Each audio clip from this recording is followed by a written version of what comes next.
मूर्ख घोड़ा। किसी जंगल में एक घोड़ा रहता था। जहाँ पर घोड़ा रहता था वहाँ बहुत सारी हरी हरी घास उगी हुई थी। ये घास बहुत स्वादी और रसीली थी। घोड़ा ये घास बहुत चाव से खाता था। घोड़े की जिंदगी आराम से बीत रही थी। एक दिन वहाँ एक हाथी घूमता हुआ आ गया। हाथी को कोमल घास में चलने में बहुत मजा आ रहा था। उसी घास में वह लोटनी खाने लगा। हरी घास को टूटता हुआ देखकर घोड़ा बहुत दुखी हुआ। हाथी को वो जगह बेहद पसंद आ गई थी। इसी कारण से वो कहीं जाने का नाम ही नहीं ले रहा था। घोड़ा सोचता रहता था कि हाथी को यहाँ से कैसे भगाया जाए।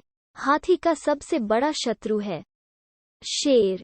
शेर की ही मदद ली जाए तो, पर कहीं वह शेर मुझे ही खा गया तो, उसके बदले मनुष्य की सहायता ली जाए तो कैसा रहेगा। ऐसा सोचकर घोड़ा मनुष्य के पास गया। उसने मनुष्य को सारी बात बताई कि कैसे हाथी हरी हरी घास को खराब कर रहा है।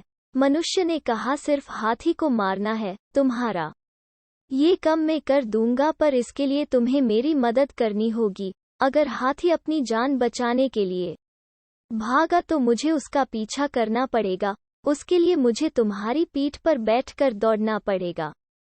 घोड़ा उत्साह में बोला, अगर हाथी मरता है तो जो तुम कहोगे मैं करने को तैयार हूँ।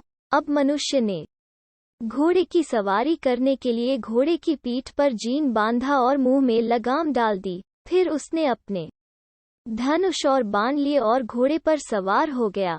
घोड़े को टक टक करके भगाया। मनुष्य को घोड़े की पीठ पर बैठकर चलना बहुत अच्छा लगा। कुछ ही देर में वे दोनों हाथी के पास पहुंचे। हाथी आंखें फाड़ कर देखने लगा, घोड़े की पीठ पर ये नवीन प्राणी कौन है भला। इतने में मनुष्य ने हाथी पर निशाना लगाकर जहरीले बाण चलाने शुरू कर दिए।